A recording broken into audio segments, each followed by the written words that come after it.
Meet Hassan Al-Barra, the visionary founder of the Muslim Brotherhood. Born in 1906 in Egypt, he rose from humble beginnings to spark one of the most influential Islamic movements of the 20th century. Al-Barra believed Islam wasn't just a religion, it was a way of life. He dedicated his life to uniting Muslims under this belief, countering colonialism and reviving Islamic values. Through education, social reform and grassroots activism, he created a movement that reached across the Arab world. Under his leadership, the Brotherhood built schools, hospitals and charities, empowering communities and giving hope to the oppressed. His dream? A united, self-reliant Muslim world guided by justice and faith. Though his life was tragically cut short in 1949, his legacy continues to shape the Islamic world today.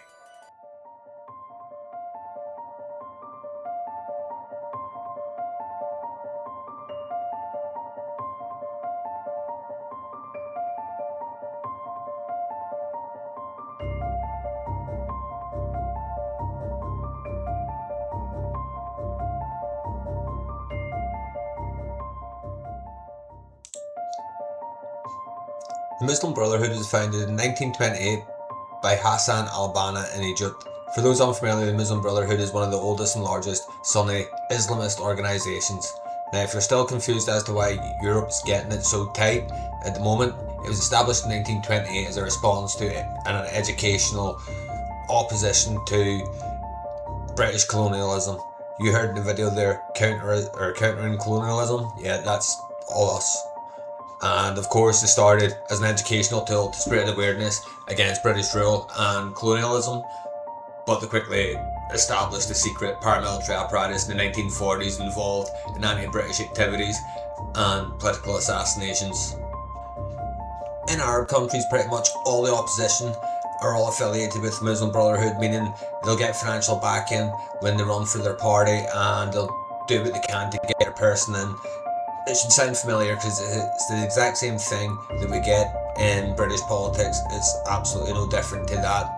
When you're talking about which countries, you're talking Turkey and Qatar. Now, these people were so extreme that after the Arab Spring uprising in 2011, some Arab nations themselves named this group as a terrorist organisation themselves. And to give you a backdrop of where they went and what they got themselves up to with their time, they had involvement in the Syrian civil war, they had involvement in the Israeli-Palestine conflict, and remember that isn't just a new thing, that's been going on for years, and like Hamas itself is an offshoot of that exact organisation. Remember when I was saying the Arab Springs there, when they toppled the Tunisian government and they toppled the Egyptian government by getting their man Mohamed Morsi elected, they then tried to go and take over more governments in the Middle East, which is why today is that you'll see many Arab countries has the Muslim Brotherhood down as a terrorist organisation. Egypt's ex-president Mohamed Morsi was overthrown in a military coup. British officials have suggested for some time that a small number of Brotherhood members in the UK have links to violent extremism.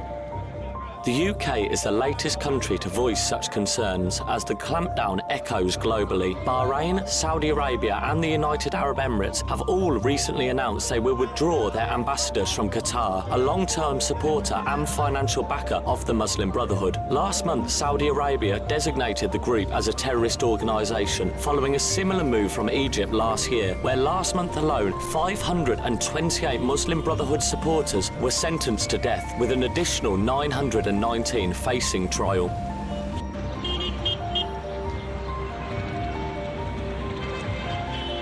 When I arrived in Cairo, a year after the fall of Hosni Mubarak, the Islamists had occupied Tahrir Square, highly symbolic.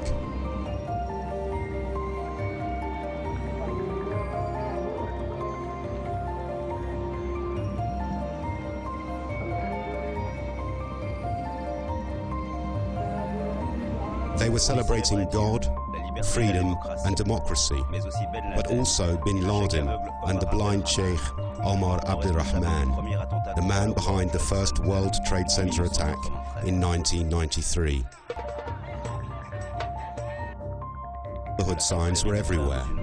Already with a majority in the assembly, their candidate, Mohamed Morsi, was soon to be elected president of the Republic.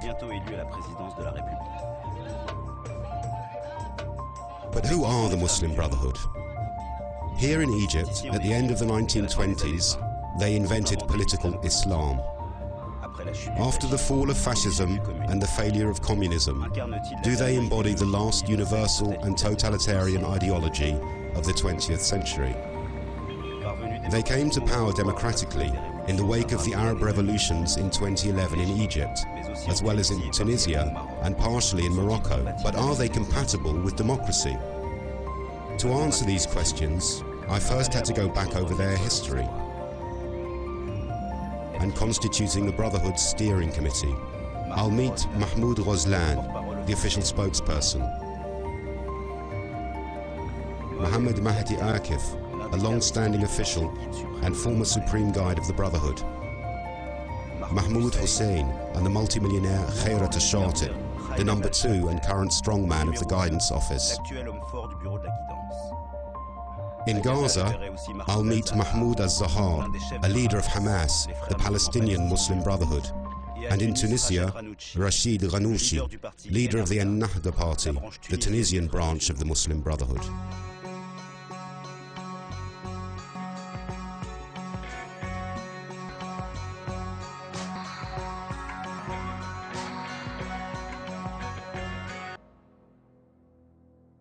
In 1924, the Ottoman Empire disappeared, and along with it the last Islamic Caliphate, the territorial, political and religious structure run by Islamic law that had united the community of Muslims for 14 centuries.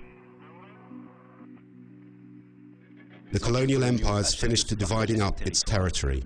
In the place of the Ottoman Caliphate, nation-states emerged whose fate was played out in London and Paris.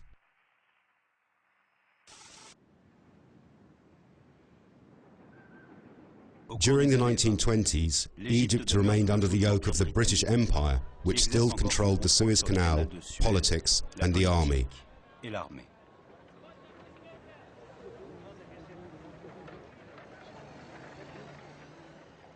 Mahmoud Ghazlan, the official Brotherhood spokesman I met at the guidance office in Cairo, explained to me how his movement was born out of the need to break free from Western imperialism.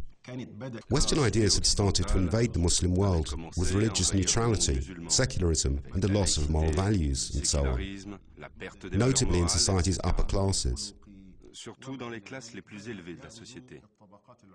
A gap opened between the lower classes and the elite. Brotherhood in Palestine explains that the Brotherhood has a different temporality to ours. They have their own concepts. For Islamists in general, Israel represents a sort of new crusade. The crusade lasted for 200 years, for 2 centuries, and during that time, the Islamist leaders such as Salah ad-Din held truces from time to time. For the Islamists, the notion of time is, why hurry? So we can call a truce, an entente, or peace, call it what you will, during 1, 2, 3, or 50 years ago.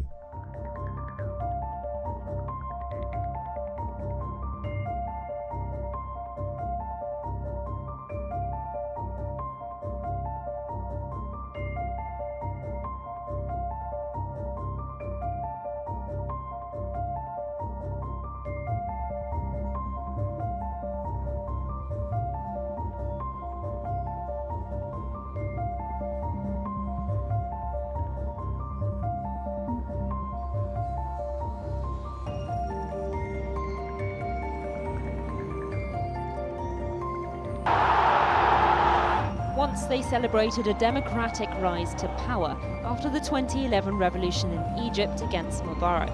Nowadays, the Muslim Brotherhood faces crackdown, with its key members jailed, having found itself ousted from government in a military coup. The UK government's long-awaited review into their activities has decided the group is possibly extremist, but won't be banned.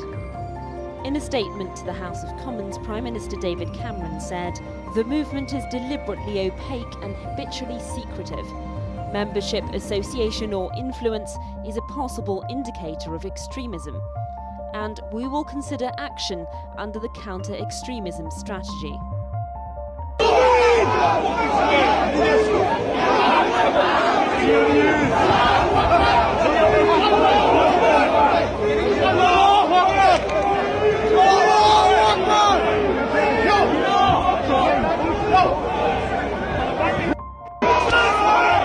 भी वही जिसका नाना है नबी, बाप वलियों का वली, फातिमा जिसकी है माँ, भाई जैसा न कोई, फातिमा जिसकी है माँ, भाई जैसा न कोई, भाई जैसा न कोई, जैसे सुल्तान को उस निगहबान को, जैसे सुल्तान को उस निगहबान को।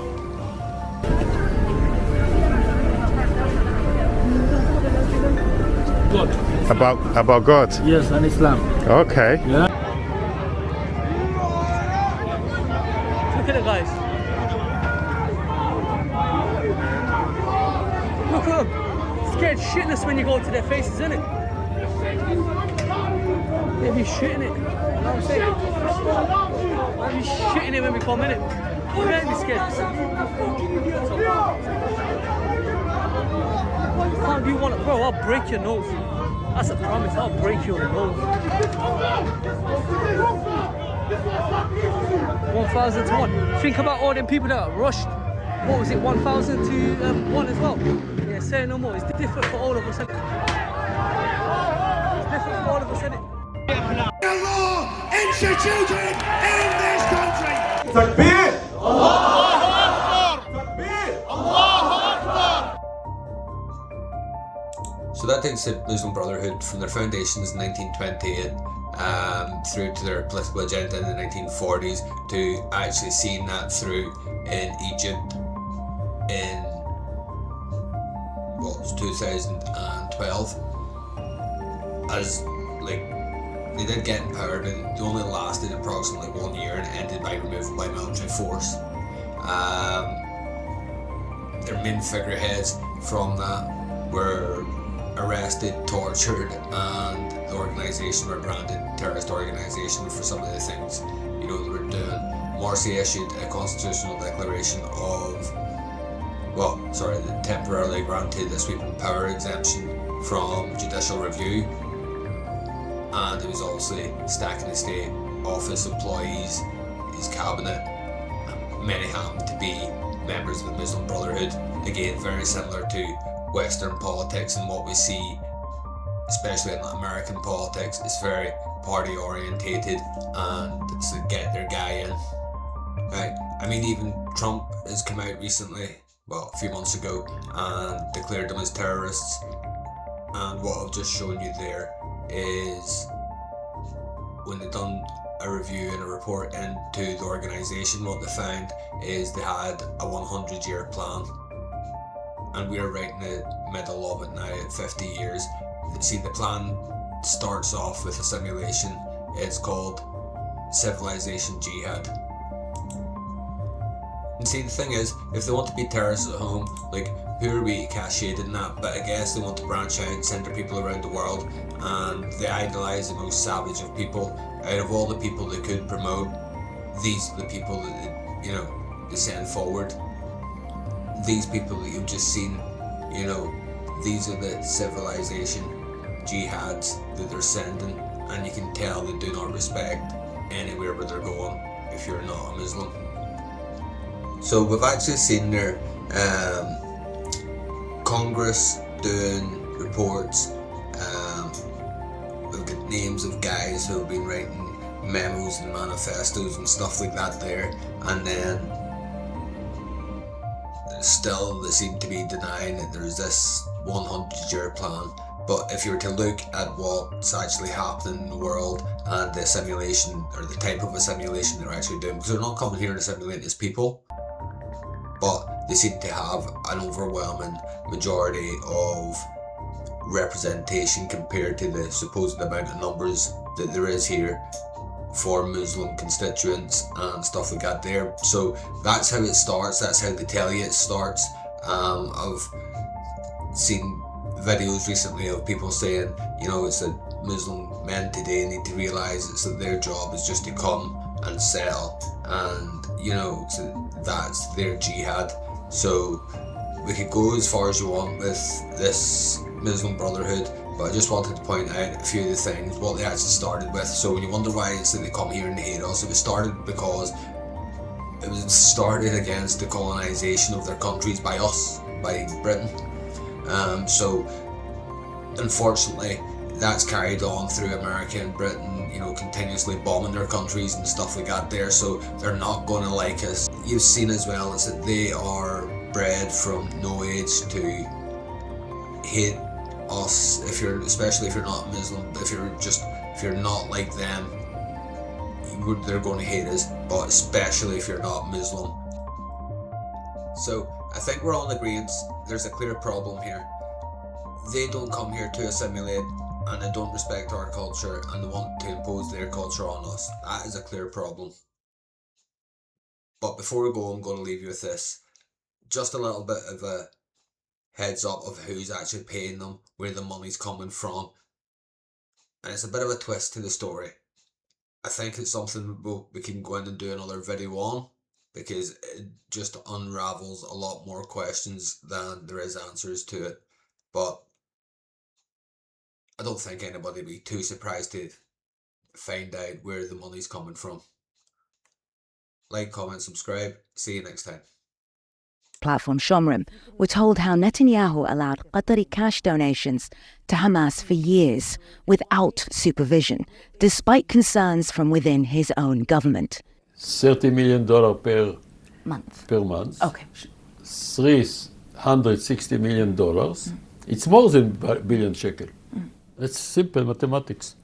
It's a lot of money. A lot of money. Dollar in Gaza is like $20 in US. For them, it was like relief. It was like oxygen. Former Israeli Prime Minister and former Defense Minister Naftali Bennett says he was among those repeatedly raising concerns to Netanyahu. When Bennett became Prime Minister in 2021, he put a stop to the suitcases of cash to Hamas, moving the transfer of financial support to Hamas from cash to a UN mechanism. I stopped the cash suitcases because I believe that's a horrendous mistake to allow Hamas to have all these suitcases full of cash that goes directly to rearming themselves against Israelis. Why would we feed them cash to kill us? The cash deliveries were supposed to help, among other humanitarian needs, pay Gaza's civil servants. And pictures in 2018 showed workers lining up to receive $100 bills. Israel approved the deal in a Security Cabinet meeting in August 2018, during a previous Netanyahu tenure as Prime Minister. An Israeli official defended Netanyahu's decision, telling CNN successive Israeli governments enabled money to go to Gaza, not in order to strengthen Hamas, but to prevent a humanitarian crisis. That's true, but no one else approved it in cash. Former Prime Minister Bennett says that Netanyahu underestimated Hamas.